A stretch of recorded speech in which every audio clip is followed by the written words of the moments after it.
Assalamualaikum warahmatullahi wabarakatuh. Perkenalkan, nama saya Ahmad Halim.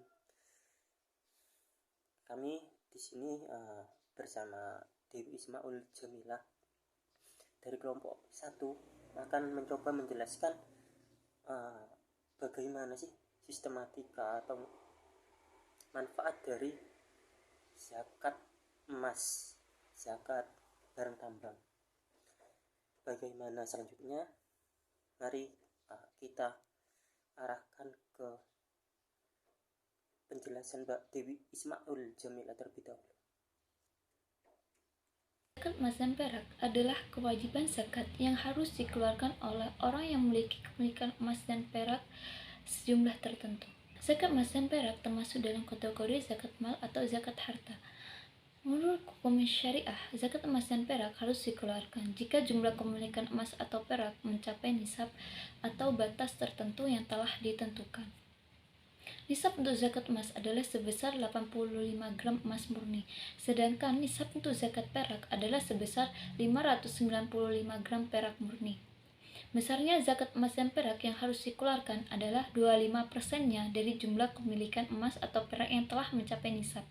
Zakat ini harus dikeluarkan setiap tahun pada saat telah mencapai setahun kepemilikan emas atau perak yang sudah mencapai nisab. Dalam Al-Quran, Allah Subhanahu wa Ta'ala berfirman yang artinya, orang-orang yang menyimpan emas dan perak sementara mereka tidak menginfakkannya di jalan Allah, maka beritakanlah kepada mereka dengan azab yang pedih.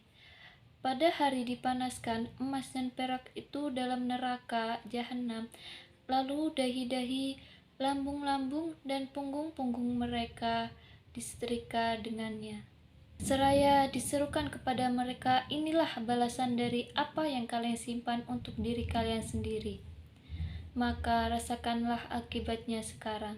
Surah At-Taubah ayat 34-35. Dari Abu Hurairah radhiyallahu anhu, Rasulullah Shallallahu alaihi wasallam bersabda, yang artinya, tidak ada seorang pun pemilik emas dan perak yang tidak menunaikan haknya, kecuali pada hari kiamat nanti dibuatkan untuknya lempeng-lempeng dari api yang terbuat dari emas dan perak miliknya sendiri.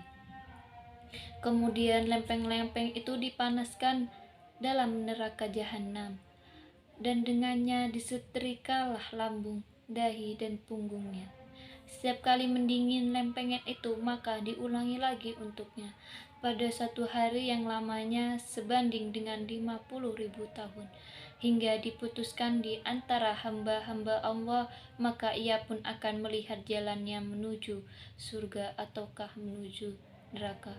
Bukhari Muslim. Hikmah zakat barang tambang.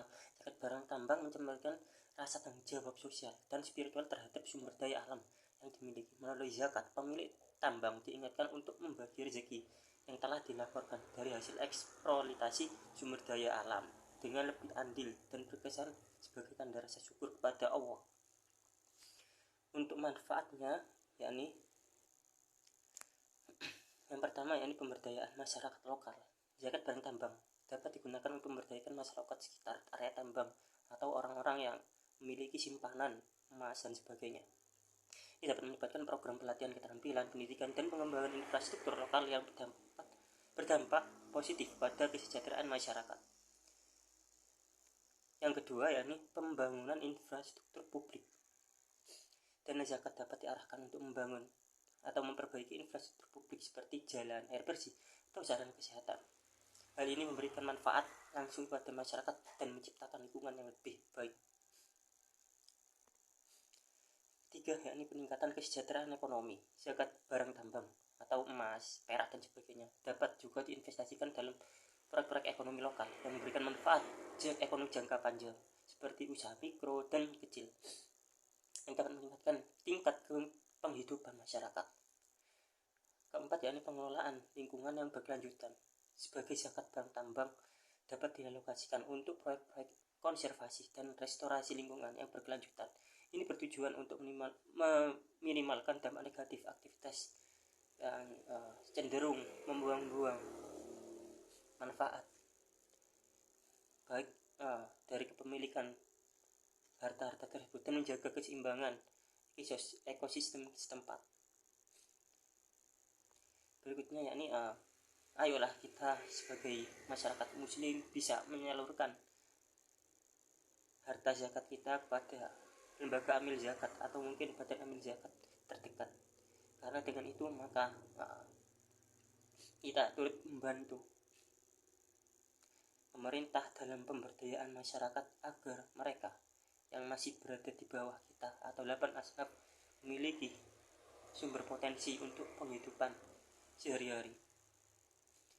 Kita bisa menyalurkan ke yatim mandiri, Lasda Rizki mungkin kalau di Jember, atau Persada dan sebagainya. Mungkin cukup itu saja. Terima kasih.